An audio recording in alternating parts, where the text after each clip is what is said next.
And we are live. All right, terrific. So this is Health and Welfare. We're back live. It's still January 30th, but it's getting close to the end of the month. I can't believe it, really, honestly. We're moving on to S109, an act relating to Medicaid coverage for doula services. We've taken a lot of testimony about the bill, and we're getting down to the point where we really want to make some decisions about how to improve the bill. So I think the next step after today, hopefully, will be do some markup. Yeah, I'm looking forward to that. So Matt Levin is here. Why don't you come up, Matt, and introduce yourself for the record. You've sent in a bunch of recommendations for the bill itself. We won't go through those completely, but why don't you go ahead? Thank you, Madam Chair, for putting me on the agenda, and I will be very brief. My name is Matt Levin. I'm the Executive Director of the Vermont Early Childhood Advocacy Alliance, here working with the Vermont Doula Access Coalition, working with them to offer suggestions in support of S109. So I've given to the committee assistant the comments that we have. We have two specific suggested areas of revision. One is the proposed alternative rate structure, which I've laid out, including some data from other states to show what's going on. We think that this is in keeping with current practice and with the rates that are currently being charged on the marketplace, and it's an appropriate place to start from anyway for that conversation. And also a whole set of recommendations about the certification process, an alternative to that again is, we think, keeping in best practice and with what is happening in other states. I won't go through that. I just want to say a few things briefly. One is that just to point you into where that is in the bill, that would replace section 1B on page 2, the doula advisory board and the certification pathways. That would need to be put into legislative language, obviously. The second thing I'd point out is that we have been in conversation with DVHA and OPR. All of this needs to be put in the context of the OPR process and the DVHA process and their language needs. We are very comfortable with the direction of those conversations. We're very confident that both those agencies are get it, understand where we're headed, and we are very happy to follow the direction of those conversations that will happen after my testimony this morning. You'll talk with those folks, and we feel very comfortable with whatever direction that's going. So we're very appreciative of their involvement. The last thing I point out is just a reference. It was pointed out to me that a report that you all got earlier this month from the Family and Child Health Division, the Maternal Mortality Review Panel report that was sent to your committee does include a very clear recommendation that these services be funded. Very strongly worded, positive language, so just more support for this service to be available to all families and particularly to Medicaid families. So we are very appreciative of this conversation. We really are very grateful that you're digging into it so deeply. We think these recommendations will strengthen the bill. And again, just to reiterate, we are very supportive of the conversations with DVHA and OPR and are very happy to follow the direction that those conversations go. Terrific, thank you. That's very clear and helpful. Questions? Great. Well, I'm happy to dig into the recommendations that we provide. Those are created in working with families with lived experience, with doulas providing services, reference to national experts and others who are working in the field. We try to bring it all together. Things have happened since the bill was drafted, so we feel like it's an update, not a change in direction, but an update in direction to continue the conversation that was started when the bill was introduced. Terrific. And as we go through markup, we'll rely on the room full of people to help us make the right decisions. So thank you. Very good. Thank you. Yeah, this is great. So I'm going to move on to Sarah Teal, and there you are. Welcome. Thank you. I don't think you've testified in here recently. Not recently. It's good to have you. So why don't you introduce yourself for the record? Sure. And do we have your testimony online? It is. I sent it thought last week. There you are. Sarah Teal. I'm the research director at Voices for Vermont's Children. And I also am a doula. I've been doing that work, as has been referenced before, on the side for about 8 years now. And I am one of the doulas who works with the Washington County Mental Health Services Program with Maria. So I submitted a written testimony. It's pretty lengthy. I don't think I should read it.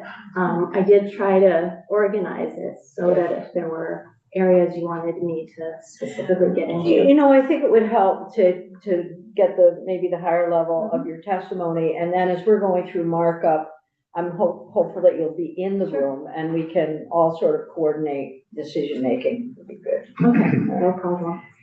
Well, thank you. Thank you for inviting me to testify. So Voices has been working on this bill since the first introduction. Over that time, it has moved from being, you know, this sort of just barely implemented policy in 2 states to being extremely popular and recommended by all of these initiatives and programs.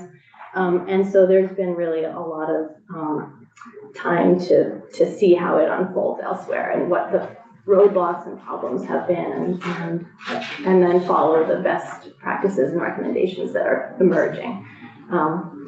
One of those specifically has to do with the question of certification, competencies, qualifications, etc. So the early assumption was that, well, we can just name certifying organizations in the bill and that will work fine. That will work as a proxy for doulas being qualified. But there are over 100 certifying organizations in the country. There is no accreditation. There's no oversight of this. So anyone who's a doula collaborative, an organization, or a big or long-standing organization, you know, can offer training followed by certification. And a lot of them are really, really fabulous. And some of them are good. And every state really should look at, you know, does the training that is being provided here sort of match what our goals are and what we're trying to accomplish in terms of the skill set that we want doulas to have. So, you know, vetting certifications is a process. It's a labor-intensive process. Early on, there were a couple states who named specific organizations and found out that many, many community doulas who are working, specifically doulas of color, had been trained by an organization that was not named. They had to redo the whole legislation. It was just a gas. So we don't need to put the list of organizations in the legislation itself for that reason. So then that leads to the question of, well, how do we determine competencies? Many states are realizing that the input of doulas is critical, which is why we're advising that there be a doula advisory board situated who can offer those kinds of expertise about what skill sets, you know, are really, really critical, and where those might be found. And along with that, states are also finding that because it's an unregulated profession, there are quite a few doulas who do this work and are not certified. Many doulas become certified initially and then let it lapse. They find it just doesn't have any value. And then also people who do the work and just have lots and lots of experience embedded in their communities doing the work. And that's exactly the type of experience that we would like to take advantage of in providing expanded doula access. So if we can create additional pathways to doulas becoming eligible to participate as Medicaid doulas, that would be amazing. So we've laid out recommendations about what that might look like in terms of the specifics of those pathways.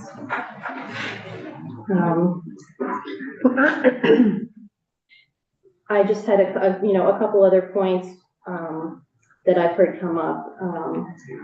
One would be, you know, recommendations of other bodies. ACOG, the American College of Obstetricians and Gynecologists, has long recognized and recommended that this is a really valuable addition to the overall experience, improves outcomes. And then I just, in this section, laid out other bodies and initiatives that have likewise recommended it. Basically, this continuous support, this somebody who doesn't leave the room and doesn't leave your side, is just, it has to happen. So, and it's not built into our current medical system. This would help, wouldn't it? It would, Yeah. it makes a big difference. Can you talk a little bit about the doula advisory board and when it kicks in and the work that it would do? Because I know Matt Levin also mentioned it, and it would be helpful for us to know.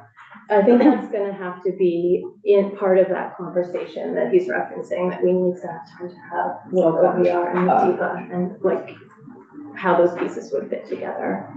Which pieces?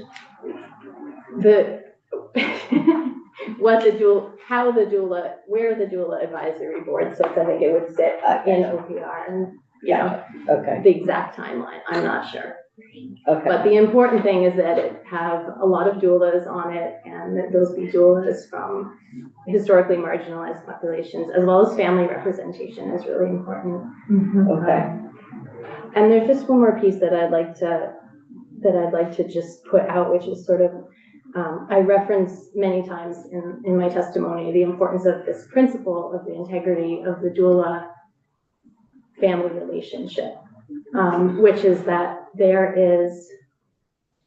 doula is accountable and works for that family, not for a hospital, not for any other program.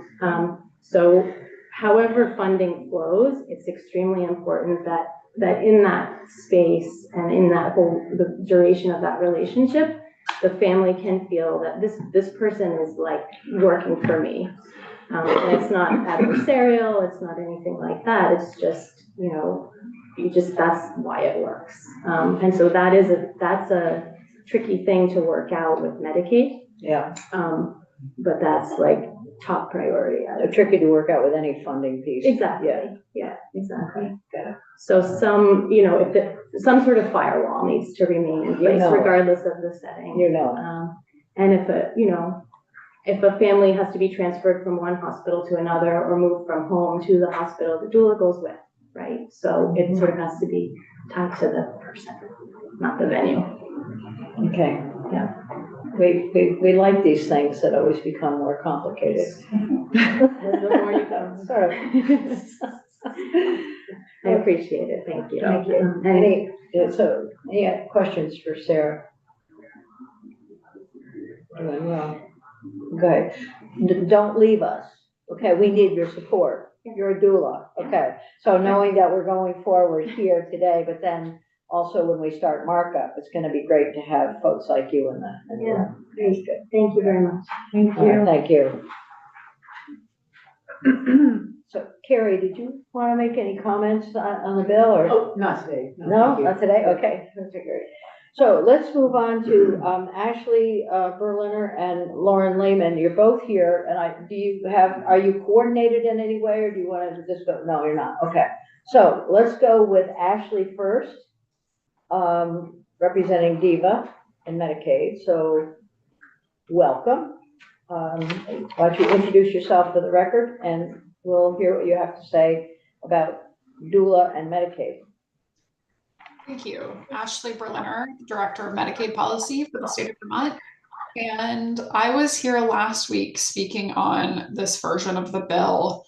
We still have all the same feelings. I was mostly thinking today we would be hearing what markup would be, and we could speak to anything that came up in markup. But in general, we still are in the position that DIVA cannot regulate doulas, that's something that would have to be done by another entity. I know OPR is here. We do not want rates set forth in the bill. We have a very specific rate methodology setting process that we would want to adhere to. And so wouldn't want something set in the rate. I'm happy to talk through any of this in the same level of detail that I did last week, but I wasn't sure exactly what you were hoping to hear again this week until there was a new version. So yeah, I think that's a good question. I think after last week, your question was, when could this be a new profession be added into the MMIS? So I think the answer from you was January 1st, 2025. Correct me if I'm wrong. That's right. So I said originally July 1st, and then I came back with better news that we could do it in January.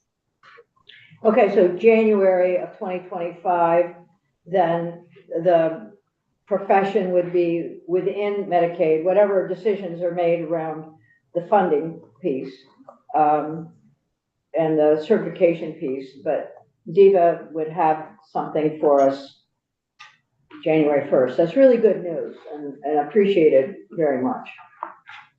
Great. Okay, so that's one thing we can sort of rely on. It means a lot of work for you over the summer and fall. And worst case scenario is July 1st, 2025. Yeah, so we would, rely on whatever entity was certifying the doulas to make sure that they were up and running, but prior Sure. to actually being able to enroll them. But in terms of our IT and us being able to operationalize this, assuming everyone else's roles were fulfilled, we can do it in January. All right, thank you. That's really the testimony I was looking for this morning, and it's very helpful. So we can, don't go away. Okay. If you stay there, it'd be great. As I said before, the more people in the room, the better the outcomes for some of these things. Good. So Lauren, why don't you come up and introduce yourself for the record? And we do have testimony from you. Yes. And actually, if you can send us along just a short memo about that, what you've just said. IT will be ready by. I will do that. Yeah, that'd be great. Okay. Lauren, welcome. Thank you. I'm Lauren Lehman. I'm General Counsel for the Office of Professional Regulation, for the record. So first of all, we fully support this program and improving access to doulas throughout Vermont, particularly for those Vermonters who give birth and are marginalized or impacted by inequities. So we're fully supportive of finding a way to make this work. I think the question posed to us is whether OPR should serve as that body that regulates doulas and determines eligibility for Medicaid reimbursement. And the answer is yes, we can. There's a lot that comes along with that, though. Speaking of complications. We are ordered, the statutes in Vermont law require OPR and require licensing only to occur if there's a public harm from the unlicensed, unregulated practice of the profession. And then we're only supposed to regulate to the degree necessary to protect against that harm. And that's really essential. We've heard from folks, doulas throughout the last couple of weeks, that we don't want this bill that's supposed to improve access to actually increase barriers to becoming a licensed doula, becoming a registered doula, and therefore reducing the access.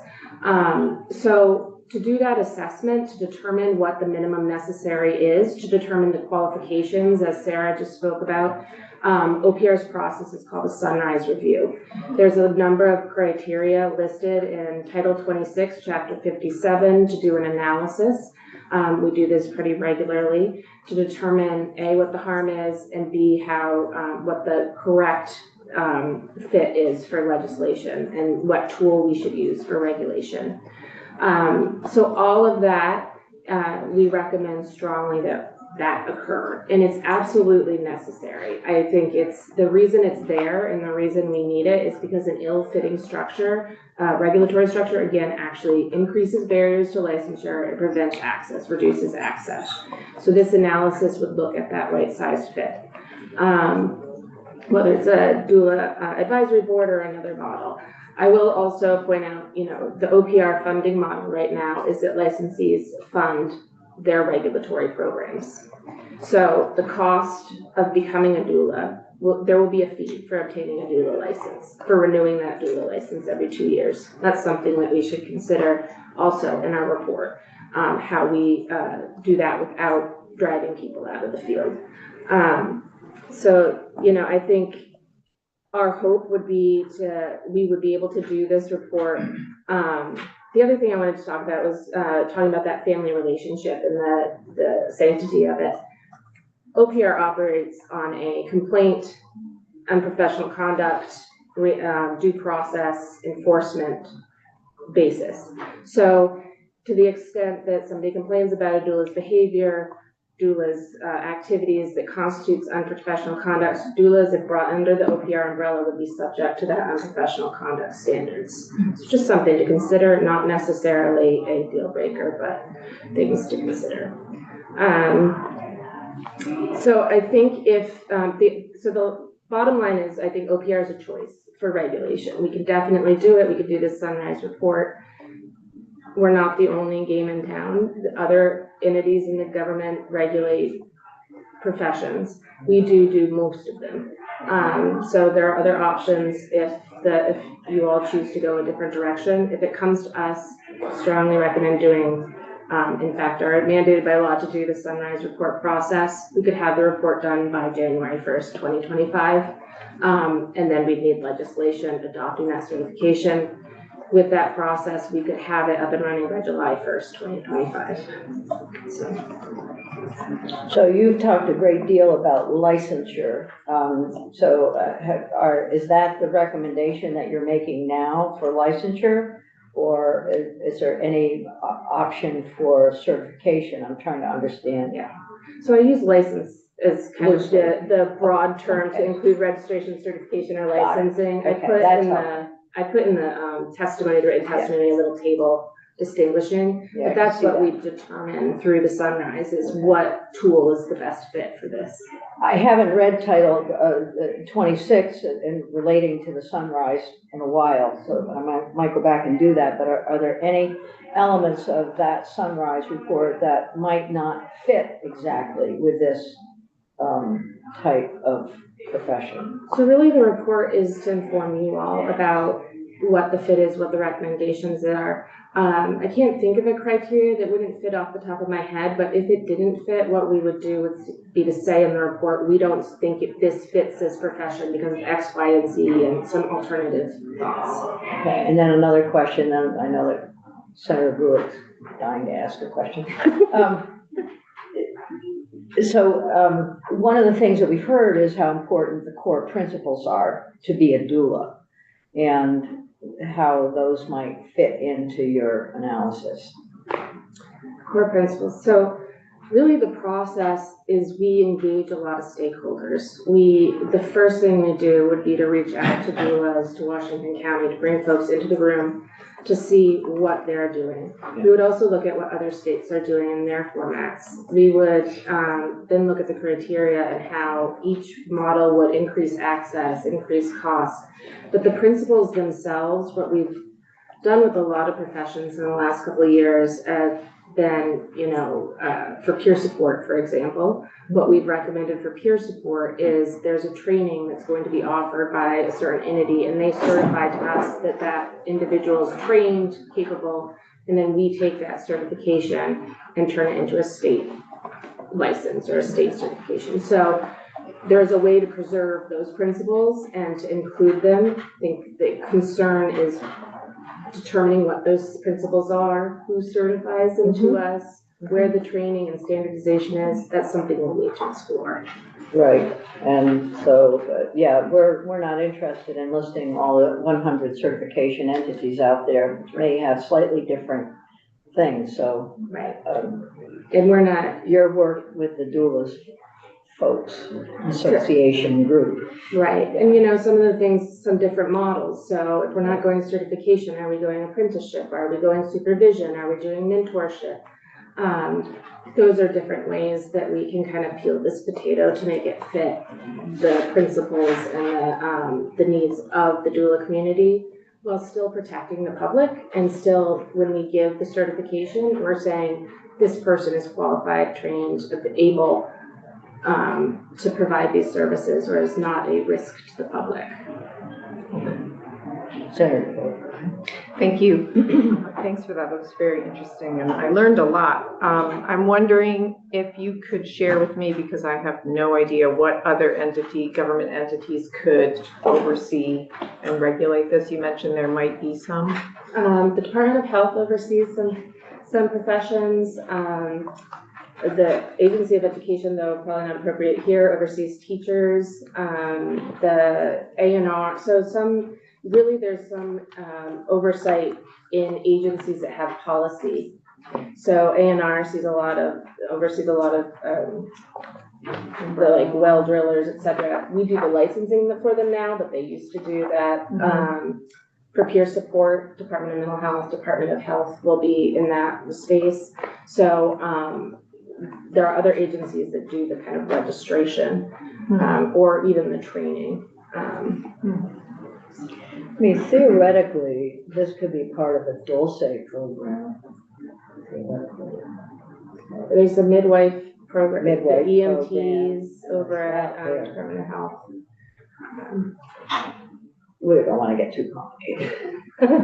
Senator Weeks has a question. Yeah, Is so there an acronym for Yes. I wanted to thank you all for your testimony, and I'm not sure who to ask this question of, so I'm gonna kind of like lob it up for the group and see what, so coming from two different directions. First, what's the relationship between midwives and Medicare now? Is Medicare supporting midwives? Is that Medicaid. Medicaid, I'm sorry. yeah. Medicare folks. Yeah. Different levels of Medicaid, so, or of midwifery, so the advanced practice registered nurses, they are reimbursed. Licensed midwives, I believe, are reimbursed for some services. They get to do prenatal and some birth services. Okay, and then from the opposite perspective, relationship between doulas and private insurance. Can anybody speak to whether? We can have, actually, we did have Rebecca, she was testifying on her own, but Blue Cross and Blue Shield has come to me and indicated how very supportive they are of this program, and I'll ask them for some written testimony, and That'd be good. if we want to get them in, we can do that. Thank Yeah, you. That's it. yeah, good question. So I'm looking at your testimony, talks about the Sunrise review. So, and it says for the form of regulations, certification, voluntary, and right now it's voluntary. Are we asking that this be mandatory regulation? That would be the analysis we would do. Yeah. So there's different harms that are posed, and depending on what the harm posed, you might recommend it be voluntary. Dietitians are our most common certification. Anybody can give you dietary advice, but you might want specialized dietary advice, so you go to a certified dietitian. Massage therapists, on the other hand, are registered, so they're mandated to get it, but there's no qualifications. The harm we were trying to prevent was not a bad massage, it was sexual assault and other dangers. So how long is the process for the review? We could have it done by January 1st. We could submit a report for next session. It will be consistent with what DEVA is doing, and then what the legislature probably have to act after that, and then would be July 1st or upon passage, so there's different options there. Can I just ask you, because I'm sorry, I had a thing No, I'm upstairs, but, so is the thought to have a Sunrise review from? Well, that's a Is that what question you're that talking we're- about right now? Yeah. And then, We're just receiving the testimony from OPR, what they would have to do in order to help us understand the regulatory environment. And then, obviously, there's state dollars going into this, and private insurers may also say something about that. They would want to know that there's some consistency to who's performing doula services. That's where right, we are. and then your comment about the timing is like what we heard from, I think it was Ashley. Right, so about you the- just missed that one. Okay. So Ashley Berliner, representing DEVA, indicates that the MMIS, the IT can have the profession embedded by January 1st, 2025. Got it, okay. Yeah, So that's what I was trying to. Right, put and she's a line. gonna send that along, so it'll be up on our webpage. Perfect, Thank you, Whose Ashley. car is that? Thank you, Sure. Lauren. It's yours. Dave's car. Okay. Questions? Any other questions for Lauren? If the committee, does proceed, I should to say general counsel. Like, council, thank you. If the committee does select OPR as the entity, we can offer language regarding the report. So if that's something you need at markup, we can provide that. Okay, so I could add that in so we have something to look at. Right, say you do this and we'll do it, and then we'll bring you back. Sounds iterative. Yes. Okay, Thanks. Thank you. we're just gonna put a hold here for a minute and then we're gonna go to Jen Carvey. Can you see who it is? No, it's a tree, it's a tree. It's Sergeant at Arms. They're on it. Okay. Good morning, Jen. Good morning. So here we are. I mean, we've gotten to a stage now where we've heard a lot of testimony in support of the bill, but a lot of details that need to be worked out. And what would be helpful, I think, for the next, 10, 20, 15, 20 minutes is just to go through the bill with you, and we'll make stops along the way where we have decision points. And folks in the room, please help us as we do this, okay? So as we go through the bill, raise your hand and say, oh, this is what I was talking about, or, this is where we need to look at X, Y, or Z.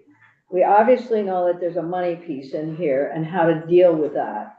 Medicaid's very clear, they don't want to have specific dollars in, but there might be some range or something that we can put in, and Ashley, you'll have to think about that one. And then the whole certification registration, whether or not we have OPR doing a full sunrise, or whether we come to something else. The doula advisory board, another little bit that's come to us, so a whole lot of things here. So Jen, why don't you put it up on screen and then how many minutes would you like to spend on this? It's up to you, Madam Chair. It's not a particularly long bill. Okay. So All good right, morning, Jennifer Carvey, Office of Legislative Counsel. We are looking at S109, as you know, an act relating to Medicaid coverage for doula services.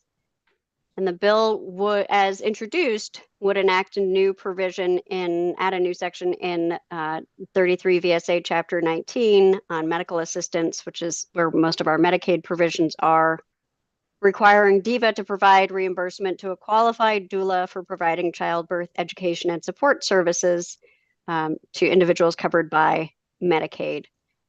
And it has the department maintaining a registry of qualified doulas who've met all of the requirements set forth in the next subsection and are entitled to reimbursement pursuant to this section.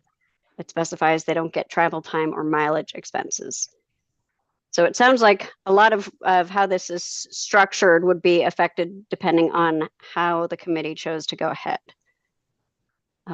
This next piece is about the qualifications to appear in the registry of qualified doulas to be eligible to participate in or to be enrolled in the Medicaid program. And it requires a doula to meet certain requirements. The first being receiving and maintaining certification by an approved national certification agency identified by DIVA by rule. Obtain additional training at the, sorry. I'm just catching up because the bill wasn't apparent on our webpage, so I'm gonna ask to just slow down a little bit and we'll. Sure. Yeah, that would be helpful. So it's as introduced? Right, so I can go back to the beginning, yes. So it's the bill as introduced. First section would require DIVA to provide reimbursement to a qualified doula for providing childbirth education and support services to Medicaid beneficiaries during pregnancy, labor and delivery, and postpartum.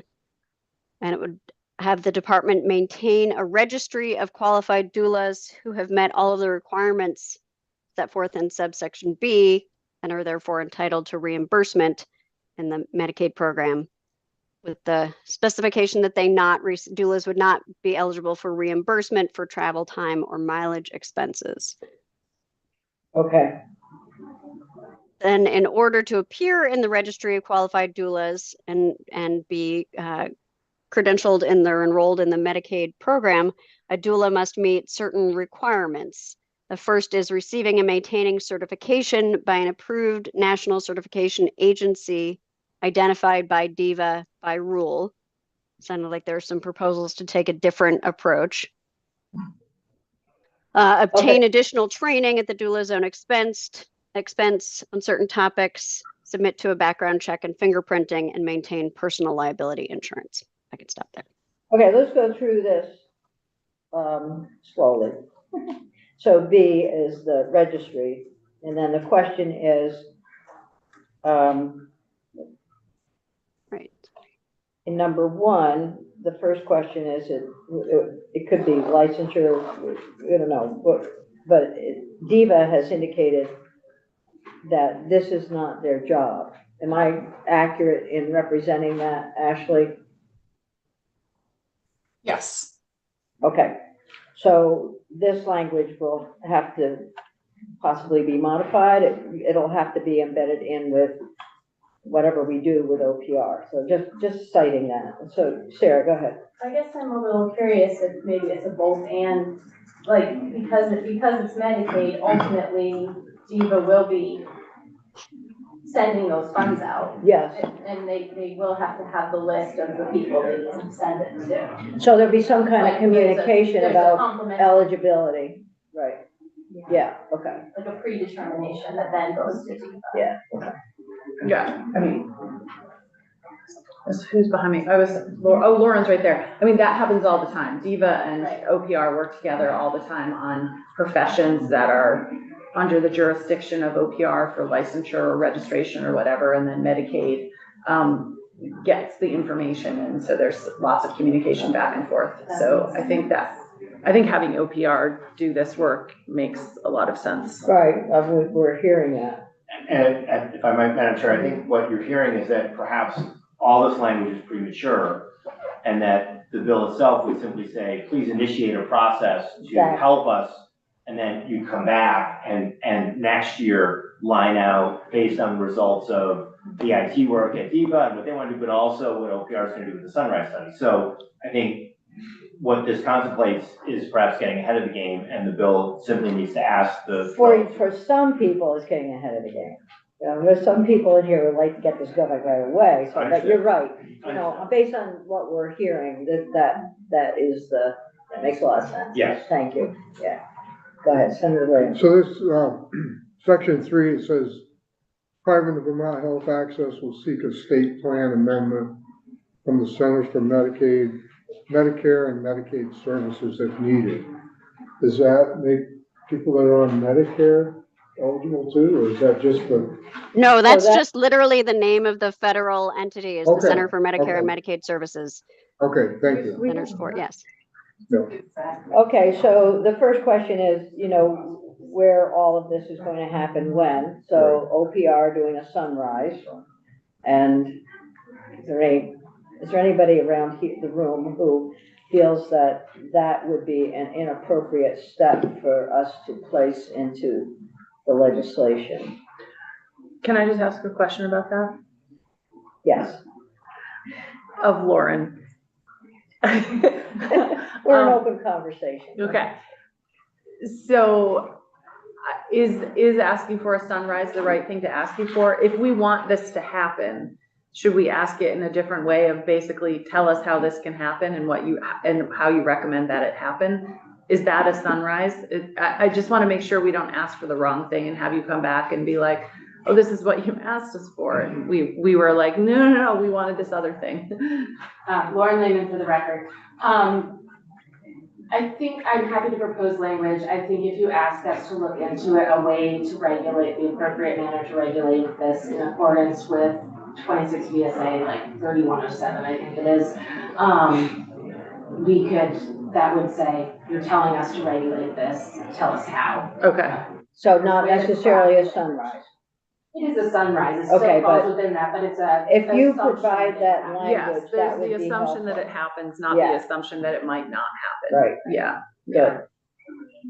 I hate to say this, I never thought I would say it, but Should we rewrite this bill to be a study that's due It's not January really a 1st? study, we're directing Yeah. some action, and we're getting information back that'll help it go forward. Okay. We can do better than a study. Yeah, we That's can what do I that. was trying to get with Lauren. It's like, we can tell them, we want this to happen. Okay. Tell us how it can Is there a happen. word for that? Directing or. We're gonna direct, Okay. OPR is gonna bring us some language that we can all Implementation look at. Jen, will you connect with OPR on some language that will help move this forward? Yes, happy to work with Lauren on some language. Oh. So I think what parts can we skip over then and All go right. to Put it back up. Diva? So section 2 of the bill as introduced is DIVA rulemaking. So you certainly wouldn't need the list of the entities from which a doula may receive certification to qualify for Medicaid participation. There was conversation about, and this may be, I think, a question for the committee is, do you want to be putting any of what the coverage parameters look like into this bill, or is that something you would do after you get the recommendation back from OPR next year? The latter.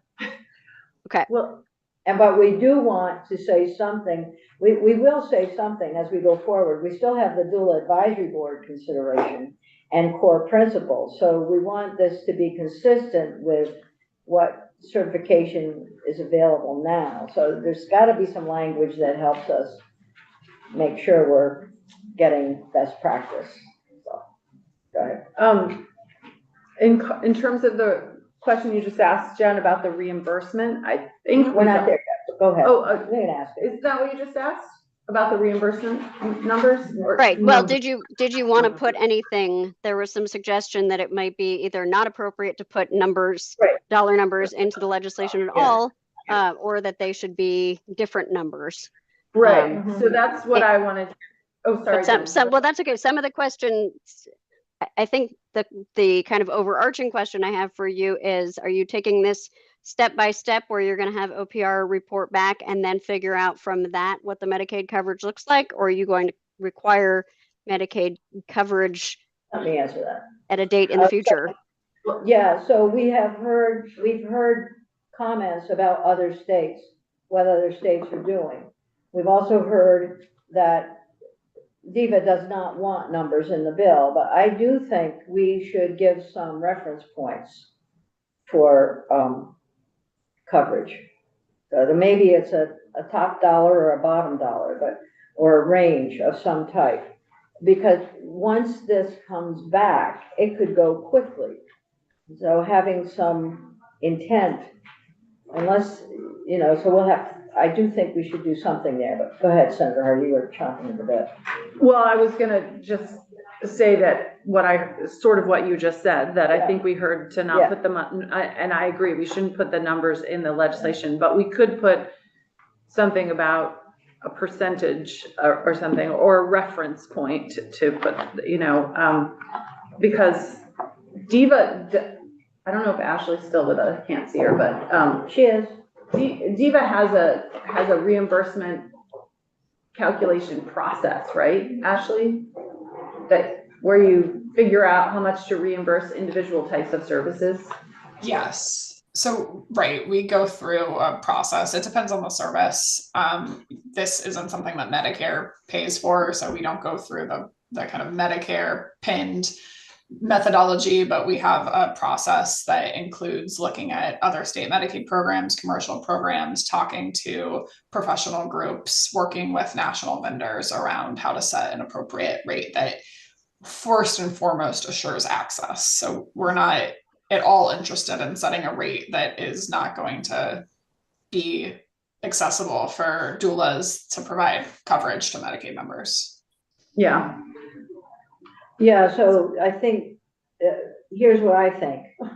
I'm thinking that maybe we answer this question after we've decided how the doula advisory board is gonna fit into all of this.